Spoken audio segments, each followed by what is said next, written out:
And welcome, guys. I just got a notification. For this podcast. That's awesome. So, welcome, guys, back to the Pittsburgh Steelers Syndicate and the Steelers Syndicate podcast. I'm your host, Mark, and my co-host, Pittsburgh Owen, mate. How's it going? How are you, mate? What time is it? It is. It's not too late over here. It's only 25 past 9 over here, which is not too late, you know. And it's Monday. It hasn't been a particularly bad Monday, so I haven't had to go to work today, so that's got to be a positive. No work on a Monday. Working week starts tomorrow. So, therefore, it's not too late over there, which means it's really early here. So, What time is it there? 8:30. It's not too bad. I woke up pretty good today. I had a pretty good sleep. I was actually dreaming last night, right? I was letting some people come into the chat. They might leave from this story. I was actually dreaming last night. I was teaching people how to play pickleball. That's what I was doing in my dream last night. As everyone's starting to come in, this podcast will be about the Steelers' official start 2023 season, along with the Steelers Syndicate. There will be some changes here on the Syndicate. We'll get to them shortly. But we're just going to have a bit of a quick synopsis of what were your thoughts about the Super Bowl yesterday, Owen? And then we're going to discuss that in further detail. I mean, it was a fantastic game, wasn't it? It was a great way to end the season. The best two teams in football, definitely. Both of them 16-3 going into that. Two of the best quarterbacks from this season. I thought Jalen Hurts was absolutely superb last night. I thought he was very unlucky to finish on the losing team. I mean, he was the first quarterback in Super Bowl history to have 3 rushing touchdowns. One of the big things for me was the fact that the Eagles, the much vaunted Eagles defense, seemed to disappear on the night. But Patrick Mahomes, no sacks. Patrick Mahomes, I thought was absolutely fabulous. I mean, the guy played pretty much on one leg. Stuff that I've been reading about Mahomes is that pretty much a lot of people now are saying that Mahomes will be, he is going to be the future GOAT. I reckon he will be greater than Brady. He's got everything, hasn't he? He's just got absolutely everything. Yeah, he's just superb. And I mean, it was just such a shame that it kind of the Chiefs deserved to win. They were the better team. They had the better weapons, and I'm so pleased for Juju. But it ended on an absolute. I'm trying to find a non-swear word now. An absolute awful call, shall we say? We're going to talk about that stuff too. But let's welcome everyone in the chat. So we have Reginald Rivers from Bartlett, Tennessee. Steelers saying Jedi, and as well Devil, George, and Jennifer. So first of all, guys, we have some news we want to cover here. Some big news as well. There's been a lot of changes around myself being on the BTSC network. I'm leaving that and I'm starting a podcast or extending our podcast of me and Matty Peverill to Steelers Touch and Under on its own new channel. However, there are some changes here too, and I'll let Owen speak for himself in a minute as well. But we are both leaving the Pittsburgh Steelers Syndicate. Now, from my side, leaving the Pittsburgh Steelers Syndicate, I'm just finding it really tough. And when I say tough, more or less frustrating and just time and energy to manage all 3 channels that I'm doing or all the projects I'm doing. So I've decided to leave the Pittsburgh Steelers Syndicate. Now, the Pittsburgh Steelers Syndicate is a collection of 6 other syndicates, with the central figure being our mate Gridiron Blitz or Derek. You guys have never really heard about him too much because he runs the Detroit Lions Syndicate, and we've put everything together through that. And then I started the syndicate last year this time and went from 0 to now 2,000 along with Owen's help. But for me personally, this year going into the brand new season, as me and Owen discussed off air, this NFL never stops, right? Does it? You got, like you said, franchise tag, free agency, draft, this, and this. So I found myself that I don't think I can do all the content on my channel, the podcast of Maddie, and then doing extra content here for the syndicate. And we want what's best for the brand. I don't want to put out half our videos. So for me personally, I got to take care of some few personal things in my life and step back from YouTube on this channel. I will still have Steeler Nation Oz, and I will be going hard in the paint on Oz. But I'm trying to be like, what does Tom Brady say? Laser focused. Mark, as long as you don't deflate your balls. That's another new channel. No, I do appreciate the chance we've had here. It's been awesome the last year. Derek and Grid, it's been, it's fantastic what we've learned and everything from that. It's been a wild ride, but we are so appreciative of the opportunity to get, monetized and have talk Steelers every day. So yeah, that's for me personally. Owen, if you want to say your side too, but yeah, guys, officially we'll be done. I think at the end of February, and there will be a new host for this channel. This channel's not going. This channel's not going anywhere. It's part of the syndicate. It's like another personal or YouTube creator will come in and say hello. But we'll still have Steelers Oz and Pittsburgh Owen. We're just leaving this adventure. What are your thoughts, Owen? Yeah, I mean, I'd been thinking about it, and then with Mark going, it was kind of like the I don't know, the sort of the kick that I needed to actually take the decision to leave. It's just like Mark. I was having concerns over not being able to put out great content, not doing the best job I can for Grid. I've got a lot of time and an awful lot of respect for Grid. Grid's been like a teacher to me, like a kind of. Not wishing to like over-egg it a little bit, but he's been like a sort of YouTube father figure to me, really. With all that he's taught me, he's been absolutely fantastic. So I'll always be absolutely eternally grateful to Grid for everything he's taught me. But with my own channel, Pittsburgh going, that's sort of been suffering a little bit recently, and I want to put some focus back into that, try and rebuild that because it hasn't been doing too well. Add to that as well, I'm also working on a number of English sports projects at the moment with a number of people, including my own channel as well, SAFC Exile Mac, which is a soccer channel. But also I've got a young family. I've got 2 daughters at the moment. I'll share it with you. I'm having an awful lot of problems with one of my daughters at the moment, so I've got to focus on my family, and I just feel I haven't got time to put the effort I need to put into this. And I'm a sort of person that when I enter into something, I want to put the maximum possible effort in, because otherwise I feel I'm letting people down. And because of the respect that I have for Grid, I don't want to feel like I'm letting him down. It's just time to move on. It's time to, someone else, like Mark says, will come and take over. Someone else will come and talk Pittsburgh Steelers here on the Syndicate. And whoever that is, I wish them and I wish Grid all the success in the future. But it's been a ride. It's been an absolute fantastic ride. Here and working with Mark's been amazing. I've loved working with Mark ever since I got to know Mark through BTSC and things like that. So it's been absolutely superb. But it's just time. There comes a time in life, doesn't there, when you've got to move on, and this is the time to move on. Yeah, and I think overall it's the best for all parties. And like you said, man, because we still have our own channels, right? We're still going to be talking Steelers stuff, but it's like, for me, I put myself a bit too thin for everything, and I got to simplify things and focus, and for yourself too. I fully respect that, and I've loved working with you too. It's fantastic. And me and Owen, and yeah, Brian Brown says we still got Pittsburgh going, 100%. That's still there. If you guys want to check out his Sunderland channel too, Soccer One, he's got a Soccer One too, or UK Soccer. But I've had a lot of fun with this podcast, and in the future, me and Owen can work together on each other's channels, and that will happen, right? But for this adventure, we have to, Ken, I think, for this moment. But Owen, you are right, man. You've gone so hard in the paint. When you came in here, the Pittsburgh Steelers Syndicate blew up. It went crazy with the news. You do work very hard at your job. You are crazy. Like, I'm not joking. Like, you wake up and you're like, there's 4 videos, there's 5 videos here. You do a really, really great job at this kind of stuff. So, and guys, we will get into some Steelers stuff, but this is just getting our thoughts out. But I think it's the right time. It does feel right. We're leaving on good terms with Grid, the Syndicate, me and Owen on good terms. Everyone's really respectful. We're just parting ways. We're just becoming free agents, Also, we were talking off air. We were talking about the quarterback number 3. We're going to talk about that position too. But we're becoming free agents. We're going to work on our craft. And in the future, you never know. We might be back in a couple of years' time. We don't know. We don't know what's going to happen or how big the brand Sydney is going to get. But this channel won't delete itself. You will have a host in, I think, about 3 weeks, whoever that may be. George believes it might be AB. What are your thoughts about AB coming in and taking over? Grid, I'd love to hear what Grid's got to think about AB coming in. Do your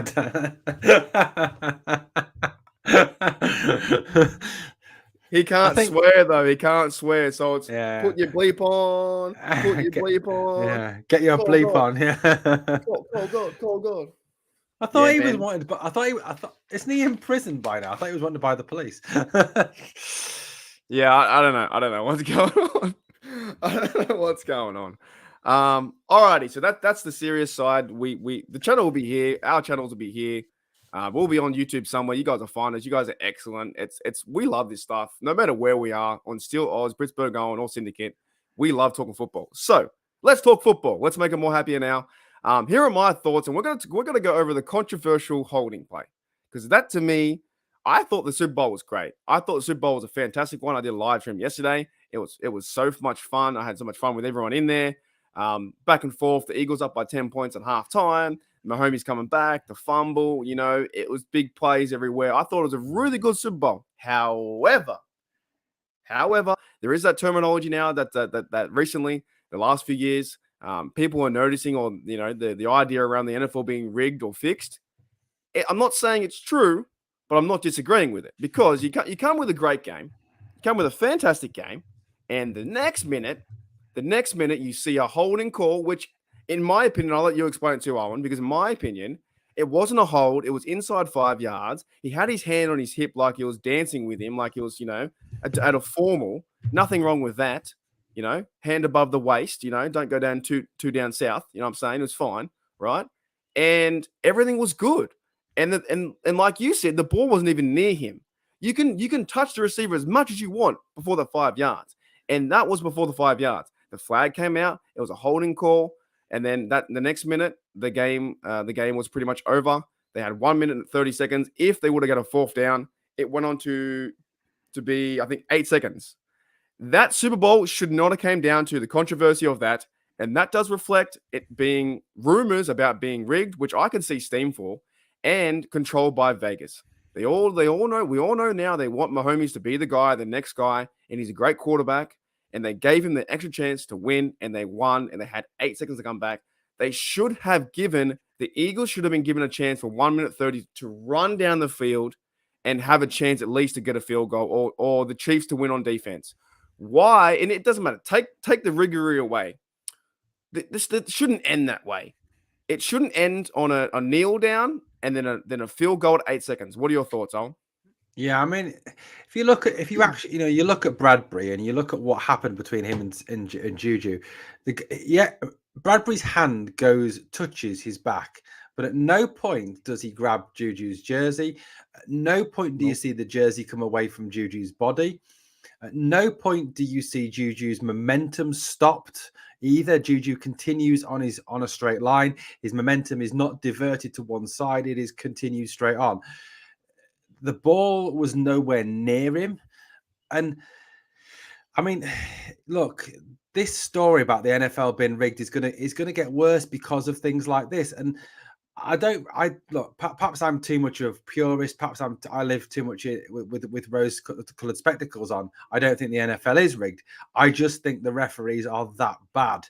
I did a podcast this morning on my channel, which I released as just a video, and I talked about the fact that it's a multi-billion-dollar business, and yet the people who officiate this business are some of the worst referees in professional sport. To quote Joey Bosa from last season, they're blind. They're just blind, man. And he's right. I don't know what they see. And with the level of technology that they have covering the games these days, with the stock cams, with the drone cams, with the side cam, with all the angles they get on every single play, and with the very nature that the NFL is so stop-start, you can look at plays, you can review things like that. I just can't see how they can get things like that so badly wrong when they've got that level of technology. And yes, the Chiefs deserved to win in the end. They were the better team. But it's like I said on my video this morning, somebody's job is going to be lost because of one of these calls. Somebody is going to miss out on a once-in-a-lifetime opportunity to win a Super Bowl because of these calls. Somebody is going to lose their starting job because of one of these bad calls. And I'll be honest with you, not just in this Super Bowl, but I think overall this season, and I'm not just talking about the Pittsburgh Steelers here, I'm talking about NFL full stop. The officiating this year has been absolutely awful. It has been, I wouldn't even go as far as to call them amateur. I wouldn't insult an amateur. I think amateurs are better than these referees are some of the worst referees in professional sport I have seen. And I watch a lot of sport. I watch NHL, I watch soccer, I watch rugby.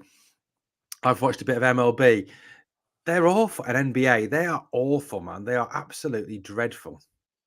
Yeah, look for me on the stuff to do with the rigging stuff, and I'm probably going to do a video about this on Steel Nation Oz right after this because I want to cover the topic, and I think it comes down to if it is rigged, fair enough. I kind of get the point, like sure, if it is, just tell us it's rigged, you know. But this doesn't help the cause because obviously we don't know the overall truth. We don't know the truth if it is or isn't or is not right, or there's a narrative or not. We don't know the truth, but these kind of calls do not help their cause, do they? At all. This was a call where the refs, holding his flag. He held him, and I have to might go in the rule book, but like that's before the 5 yards. You can do that. It was 3rd down and 8. The situation made it look 10 times, 1,000 times worse. The Eagles don't get the ball back. You throw the flag. The Chiefs win. You can That's pretty much looks like okay. Goodell or Vegas called Goodell. Goodell called the ref and said, "Hey, throw it." That's what it looks like. They say throw the flag, throw the game. That's what it feels like. Vegas called Goodell. Goodell called ref. Close it out. Where it should have been, let them play. I think DK Sports talked about this morning too. It was a ticky-tacky play. Why throw it there? The whole game, I think, was officiated pretty good. Besides that catch, we talked about off air too, right? But Smith, yeah, that catch was here. There, I thought it was a catch, but I thought the game was officiated well. I think the whole of America, the whole world was like, "Wow, that's a great game, really fun game, back and forth. Here we go." And then one flag near the end. And if you're a massive football fan like you are, Owen, and the guys in the chat, we understand what that means. That means that the Eagles lose because they get first downs. Now, to the novice fan walking in saying, "Oh, they still got a chance, haven't they?" No, you got no chance. And then the novice fan will say, "Why did they stop at the 1 yard line?" To waste the time, right? To waste the time and not. Why didn't they score a touchdown? And then if that was us, I think Brian Brown said, if that was us, there would be pitchforks and we'd be out there going crazy, right? I don't know where it was exactly. But I always like when you bring up that comment, Brian Brown. Let me see if I can find it. You said, here it was. Man, if that was the Steelers, the pitchforks, and I agree. If that was the Pittsburgh Steelers, I don't think I would want to do content for a month.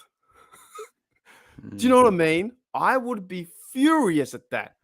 And that's the way the game came down to him holding on his hip, and the ref called it a holding. So what do you define a holding? Is a holding not holding you back? Is a holding putting your arm on him? We saw it with Tom Brady this year. He got sacked and there was a flag, and then the Falcons player got run over, or someone else got run over, and it wasn't a flag. We saw it with Chris Boswell throwing a pass, and he got knocked out, and there was no protection for him. The reffing is very poor. So it all comes back to that. So it's frustrating because to me, the game was fantastic until that happened. I don't know. I'm just kind of glad the NFL's over now. We can focus on the offseason, fix it up and see what happens. But I think fans have all right to question if it's rigged or if it's entertainment or whatever it is because these calls are happening. If it didn't happen like that, sure, you wouldn't need to question it. You'd be like, oh, the Chiefs just won their game and great defense. But it didn't happen, did it, Owen? No, I mean, like I said, it's not the only call like that this season. I mean, you think about the Steelers, the number of bad calls. I mean, there was the Harris. Was it against the Browns where they said his elbow touched the ground and it was the touchdown was ruled out, but on the replay it shows that his elbow was nowhere near the ground. There was the Cam Hayward roughing the passer call where he basically did nothing. There was another one against the Ravens where they held him down and he was ruled as again for personal foul against somebody. It's getting to the point where it's ruining the sport. It really is ruining the sport. And in that game again, it spoilt what wasn't it. It's sad because that Super Bowl was a fabulous Super Bowl. It was two fantastic teams. Oh, man. And what we should be talking about now, and what everyone who talks about the NFL should be talking about is Jalen Hurts 3 touchdowns, Jalen Hurts deep ball to AJ Brown, Patrick Mahomes one leg, winning a Super Bowl. But instead, what everybody in the NFL world is talking about is that bogus call at the end of the game, and it's ridiculous. It's absolutely ridiculous, and it's spoiling the product. Exactly right, and that's what I mean. Even if it is narrative based, rigged or not, it comes back to that. Because it comes back to that call, and you don't do that. You just don't do that. Let them play. But let's move on a little bit because it is very frustrating. I don't know about what you think about this, but I actually think that Jalen Hurts should have won MVP. I don't care that he lost. I think he had a fantastic game. 3 touchdowns, over 200 something yards, and he had 1 touchdown as well. But they gave it to Mahomes. What are your thoughts about Mahomes getting MVP? Is that justified, or should they have given it to Hurts? I think it's kind of an unwritten rule, isn't it? You don't give it to someone who loses. I think that's kind of in America. That's the case. I He think had it's the kind better of a. game, though. He had the better He did have game. the. Yeah, I agree. He did have the better game. He was the better quarterback on the day, but because they lost, I don't. I mean, look, I might be wrong here, and please, live chat, correct me if I'm wrong here, but I don't think they've ever given it to someone who's been on a losing team before. I know in English football, there's been cases where guys who've come up on the losing teams have won man of the match, which is like the MVP award.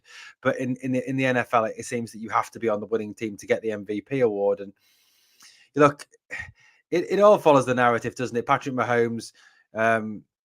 MVP of the league, MVP of the Super Bowl, second Super Bowl in 4 years, played on one leg. So I suppose if you're going to give anybody out of the Chiefs the MVP award, there's possibly only him or although I thought, is it Nick Bolton? Their off-ball linebacker was absolutely amazing. The guy who got the touchdown, I thought he equally could have been MVP because he was absolutely superb. You know what, as well, that game was quite physical. I loved it. I loved the hitting in that game. Did you saw the hitting, right? It was good fun, man. That's what I mean. Everything was fun for 3.5 quarters until that call. But I'll put it this way: in my league too, in Australian and NRL, the National Rugby League, right? We have our season starting in the next 2 weeks. They have given the MVP or most valuable player to the losing side before. It's happened before. But I'm telling you right now, this should have went to Hurts. Patrick Mahomes had 21, 27, 182, 3 TDs. And now I understand it's not all stat-based. It's about play as well. But the stats certainly do help. He had 3 TDs for Mahomes, 182 yards. He had 44 rushes and on 6 carries. You go to Jalen Hurts, if you're going to, look at them on the same kind of play, Jalen Hurts had 15 carries, 70 yards, so lesser average, 3 TDs because he was doing all those, quarterback sneaks. And also, actually, that would probably even help. The quarterback sneaks, he had all the first downs. He probably got about, 5 first downs and TDs, like 3 TDs rushing. And he had 27-38, 304 yards and 1 TD and got sacked twice. But I think he had the better game, and that would have been the moral victory to give him MVP. Yeah, there you go, Mark. I've found out the stat now. So during a losing effort by the Dallas Cowboys to the Baltimore Colts in Super Bowl V, Howley became the first defensive player to win the Super Bowl MVP award. He also became the only player in NFL history to win the MVP trophy from the losing team, which still stands today. 5. Super Bowl V. That was we must be different than in Australia and UK, because I've seen numerous times where the team didn't win, but the player was the hooker, the halfback. By the way, hooker in Australia is a position. Same in English football. How do I explain that one? He hooks the ball back in the scrum. He's called a hooker. I was explaining to my guys on Steel Nation Oz yesterday about thongs. They didn't know what thongs were. So the hooker for the rugby league team wears thongs. That's a good one for you, YouTube. But no, we've had guys like that have lost and won. So that's to me, I think it should have went to Hurts. But and you make a case too for the defense as well. And he had some other big games. Isaiah Pacheco had a great game, 76 yards. He could have had a chance to maybe get it 1 TD. He played valuable for them. No one else, I think, running the game, running on the Eagles side. Devontae Smith had 100 yards. A.J. Brown, maybe not. We had Kelsey had there, but obviously they're going to go with Mahomes, right? It's just going to happen. So, I don't know. It just seems it's all that narrative going that way. Mahomes is the new guy. And now for the Steelers, Mahomes is in our way. He's in our way. So. Yeah. And he's in our way for a long time to come as well. He's not going anywhere, is he? And apparently Andy Reid is going nowhere either, apparently. Yep, it looks like the Chiefs going to be in our way. But what are your thoughts now then, so that we have a new season, you and I will be leaving the Steelers Syndicate. We will have our own channels. Pittsburgh Owen will have his own channel, Pittsburgh Owen, so look that up. We'll try and promote that as much as we can as we get out of here for the next 2 weeks. But the Steelers officially pretty much right now, it's the new season, right? What are your thoughts? Can we get anything out of that game? What do the Steelers front office need to grab out of that game yesterday? I did a video on this earlier, actually talking about what we need to look at, and I think it's about evolving. It's about turning this offense into a more aggressive, more open offense. You look at the Chiefs, you look at the Eagles. They use the deep ball an awful lot. Yes, they do run the ball, which we can do very well with Harris and Warren, but they open the offense up an awful lot. They heavily use their tight ends. They are very, very aggressive, and that's one of the big things: the aggressiveness of the coaches. But I mean, look, we've got the weapons. I mean, we've got Pickens, we've got Freiermuth, we've got Najee Harris. You look at look. To be honest with you, I wouldn't swap the Chiefs' receiving core for our receiving core. I would rather have Pickens, Sims, and Johnson than Juju Smith-Schuster, Marquez Valdez-Scantling, and Sky Moore. I perhaps would swap Kelsey for Freiermuth just because Kelsey is amazing, and I wouldn't swap Pacheco for Harris. So the difference there obviously is Mahomes. But the other thing I think that I took as well was if you look at Sirianni yesterday, his aggression on fourth down, the fact that a lot of time the Eagles treated third down like second down and fourth down like third down.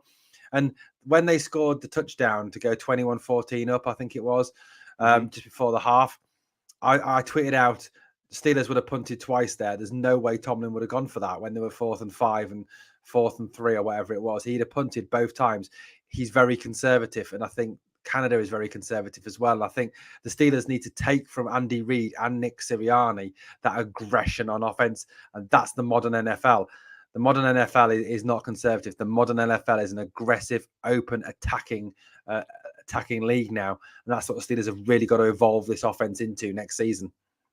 I saw a Facebook post on one of my accounts that I follow. It's called NFL Australia and NFL New Zealand. So a bunch of Australian guys, New Zealand guys, really big channel or Facebook post. But I saw one guy write. I didn't really. It was kind of funny. He wrote, "Should the quarterback be allowed to do that 4th and 1, sneak pretty much?" And I was like, I didn't write back, but I was like, yes, he should be allowed. You just got to stop it. He was like, "Oh, it's ruining the game." It's like, well, stop it. If you can't stop the 4th and 1, Jalen Hurts, they did that. They went 4th and 1, and he was saying because there was pretty much like a scrum at the back, right? There was a scrum. You push the guy forward. Should the quarterback be allowed to do that? It's not good for the game. I'm like, it's part of the game.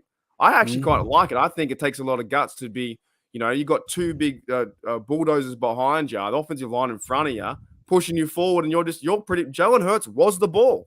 You know what I mean? And how many times in rugby, to relate it to it was like a rugby scrum. Scrum. Do you see the opposition push the team with the ball backwards? It still happens, doesn't it? I mean, I've seen the Australian national team, I've seen the New Zealand All Blacks on a number of occasions shove opposition teams back and steal the ball back. Obviously, you can't do that, but defensive lines have got to shove back and push back. It's something now they got to train for. They got to prepare for, because I don't think the Chiefs are really ready for that. Now we always see the Rams in the scrum like that, the offensive line versus defensive line, go bang. But it was almost like the Eagles were preparing for that. Now, also speaking of that, Jordan Mailata, he might have had something to do with that. Jordan Mailata was an ex rugby league player, and they have scrums like that. So he might have had a bit of influence in that point where if we are 4th and 1.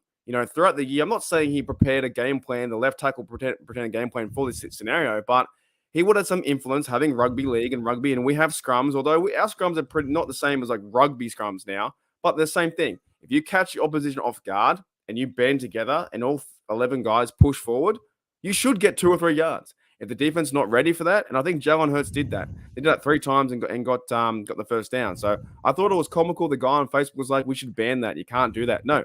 Don't ban it. You just can't stop it. So, and the Eagles did a great job in that way. They were playing football, and you are right. Sirianni was planning. Everything was going so right, wasn't it? Until the second quarter, they couldn't score points. Mahomes came back. But I agree with you. If the Steelers can get that mentality, obviously not doing all the scrums and stuff like that, but that mentality to be like, okay, go for the throat.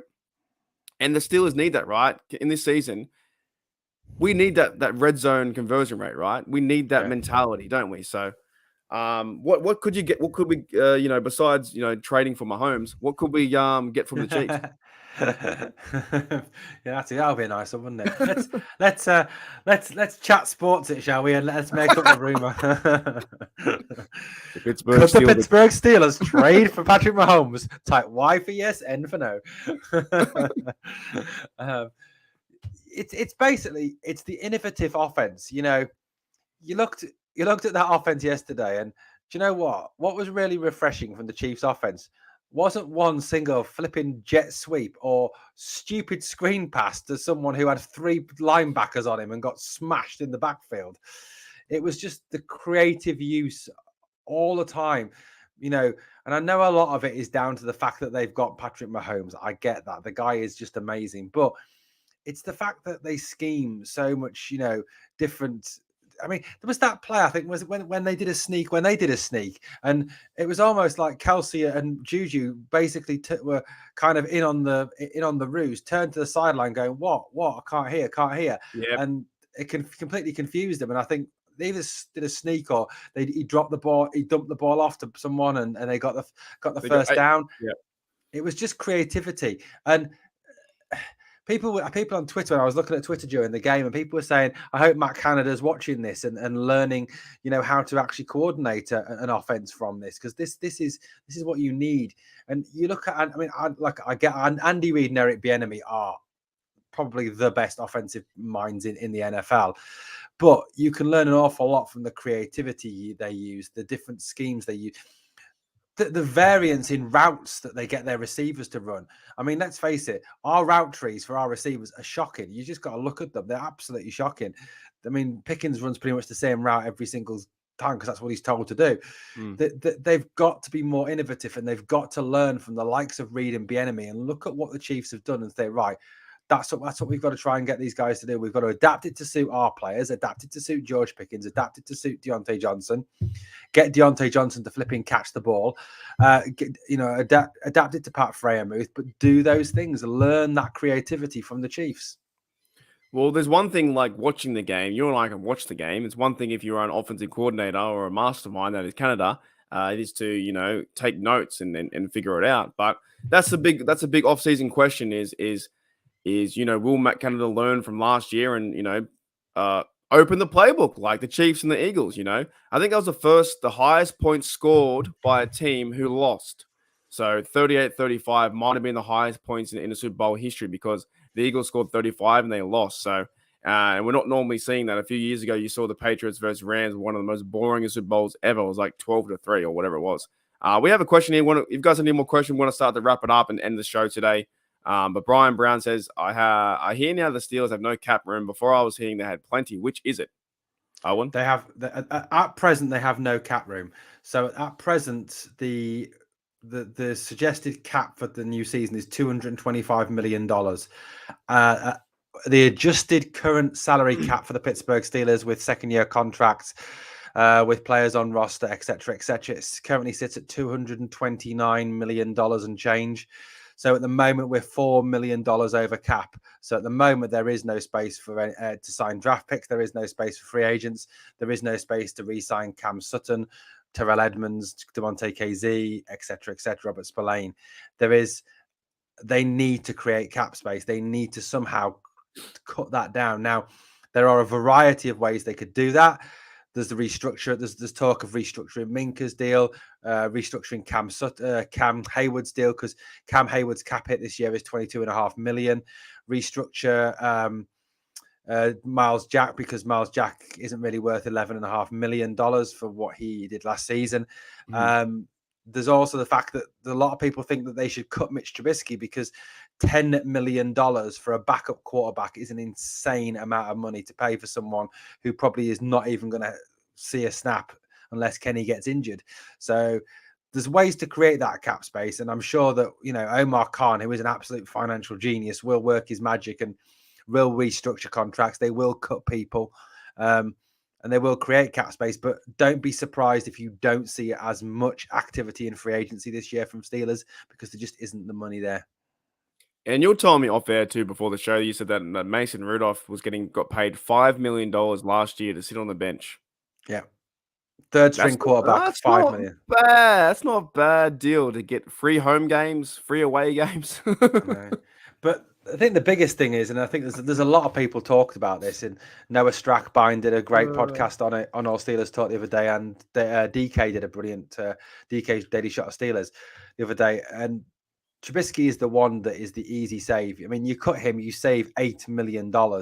You still got a $2 million dead cap hit, but you save $8 million. Now, you could go out and get an experienced veteran for about $2 million, someone like Jacoby Brissett, for example, who's worked under Canada before. That still gives you $6 million you've got to play with then. And given the fact that there are, I think, a massive gap at inside linebacker. There is no depth at outside linebacker. Mm-hmm. The defensive line needs strengthening. The left side of the offensive line needs strengthening. There is no cornerback one. There are still so many needs, and you need to create money. And paying someone $10 million to sit on the bench is ridiculous. It just doesn't make any financial sense. Yeah, and there's a lot of guys like the Heineke, and there's like a list of players out there that could be around that, backup role, or Dobbs or whoever. And you don't need them. Like once Kenny, if Kenny were to go down, on what he doesn't, but if he does, the season's kind of done. Your best guy goes down, it's done. So you just need someone there.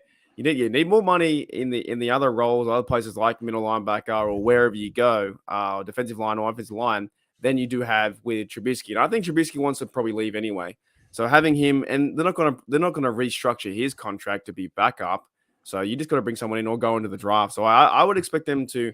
Mason Rudolph probably would leave because he checked out. He had his free pass. He had the best seat in the house for any Steelers fan, sitting on the bench and getting paid $5 million. I still can't believe that. And then cutting Trubisky, I think it's going to save them cap. And then they'll probably go and get someone in the draft. And then I reckon actually how things may work out. Here's my best guess. They'll probably bring back Josh Dobbs, give him a contract for backup and say, let us learn. And if he is the mastermind that they say, or he's a really intelligent guy, he could be, trending towards maybe being a coach or something like that in the future. I don't know. He might be one of those guys where he just backs up the whole time. What are your thoughts about him being a backup like, Charlie Batch was, and then go into coaching? He'd be brilliant because part of the reason why they've talked about keeping Trubisky around is as a mentor for Kenny, because they thought he did that very well last season. But someone like Josh Dobbs would make an excellent mentor quarterback. Plus, you could get Josh Dobbs for about $1.5 million. That scared me, by the way. That door. Sorry, that was the dog coming in. I was like, it opened by itself. Yeah, no, the dog came in. So so $1.5 million, you could probably get Josh Dobbs, and then there are plenty of quarterbacks you could go and get in the draft who could do a decent job as a third stringer or even come in and be a backup. I mean, there's a lot of people have talked about Hendon Hooker, who was talked about as been a first rounder, slipped right down to the third or fourth round, and Hendon Hooker could possibly carry some trade value in the future. There's Jake Hayner who will go in the late rounds. There's Jaron Hall, Sam Hartman, Max Duggan of TCU, who got to the national championship finals. There's a number of quarterbacks who are coming through who will go fifth, sixth round, who I think could be serviceable number threes or even serviceable backups in the future. Yeah, and here's a point from Brian Brown, and I'll take this first. So Josh Dobbs with 0 wins at the start, I didn't get why do we need Dobbs? Well, what we just kind of discussed is Josh Dobbs has only had 2 chances to be a starter, right? And they both lost. They're both against the Jags. I think they played the Jags twice in a row or something like that, where he was at a playoff chance, and then he lost both. I get that. So he hasn't had a chance to be a starter. Now, with him being backup, like we said, you go and cut the money from Trubisky, you pay him a lesser deal, then you have more free money to use around the Pittsburgh Steelers team. And if Kenny does go down, right, then pretty much the season is it's kind of done, right? You know, you're not going to win with a backup unless you have a really good backup. Or then why are you paying all that money for Trubisky or a high price backup? You might as well pay him as a starter. So for me, Dobbs knows the system. You bring him back in. Now, will that happen? I don't know, but he knows it. He's been there 2 or 3 times. He was on the practice squad, last year and got cut, or he left or something like that. He went to the Browns. Was that the season before? Maybe I can't remember now. He was an IR the season before, and then he just wasn't picked up because of the fact we had Duke and Mason, Kenny, Mitch. But another guy I thought too is Jacoby Brissett. I thought was a fantastic player for the Browns, and they kind of stuffed up there with Watson. But you never know. Well, they reckon as well that Brissett was paid 4.5 million in Cleveland last season. They reckon this season that you could get him for somewhere between 2.5 and 3 million as a backup. He already is a free agent now. He's not with the Browns anymore. I know he's been linked with Denver as well. Denver apparently are very interested in bringing him in as a backup as well. So, plus the fact that Brissett has worked with Canada before, Brissett is a serviceable backup, and you're not asking him to start. And like you said, Mark, you're bang on. You're 100% right. If Kenny goes down, unless you've got some veteran as your backup who is just an outstanding veteran, the season's done. Your season is done. Unless you're going into a situation like the 49ers had, I think, for one season where Joe Montana was Steve Young's backup. Yeah, your season's done. Or I suppose the 49ers this year who had Jimmy G as a backup to Trey Lance. But yeah, you're done. You are done. Unless we went out and got, I don't know. I mean, look, Trubisky isn't going to win you 10, 12 games in a season. He just isn't. He isn't that good. He couldn't beat the Ravens.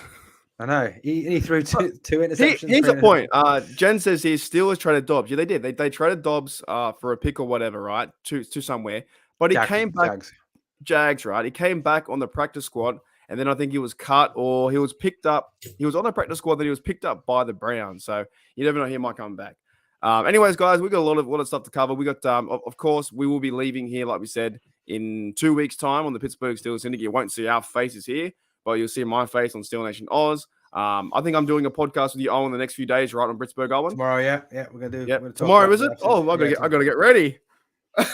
Well, it's my tomorrow. I don't know. I don't know anymore. These time zones, man. East Coast, West Coast, Australia. I don't know. Bangkok, Kathmandu. I don't know wherever we are. We might just talk the exact same thing. I don't know what's gonna happen. No. We'll talk some different. We'll find some different. No, but it's been awesome, man, working with you, and we're gonna probably do a send off podcast at the end. We're just leaving one little company and doing our own stuff. It's been fantastic. But what are your final thoughts? It's a new season now, eh? It's right now. The Super Bowl's over. Goodbye. Thank you. Goodbye, Mahomes. What are your thoughts on this new season? What's the next few steps? It's massive, isn't it? It's a huge off season before the new season for the Steelers. It is absolutely massive this off season, and there is so much work to do for Omar Khan, for Mike Tomlin, for everyone to get this team ready for this 2023 season. There is a lot of gaps that need to be addressed. There is a lot of work still to do. And it's going to be a fascinating off season before we even get to the preseason games and we get to the actual schedule release and the actual week 1 game in September, because of the fact that there are all the free agents to sign. There's cap space, there's the draft, there's free agency to sign external free agents. There is so much work to do, and it's going to be absolutely fascinating.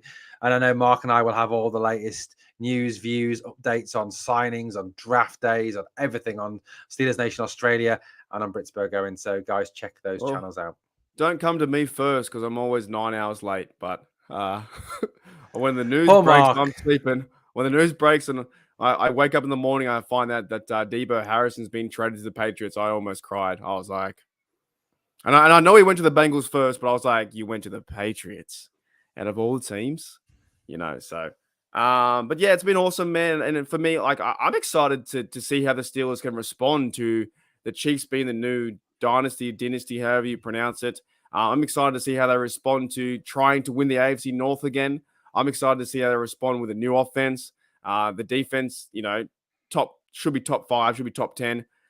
They have the pieces there. How can they respond? How can Mike Tomlin, Matt Canada, Roston, how can they make that next step? Because I'm not saying fire any of them, maybe fire Canada again, but I'm saying it is becoming, we need a playoff win. We need something. We need something to go forward. So I'm excited. How do they respond to the adversity of all these teams? The Bengals are really good. The Bills are really good.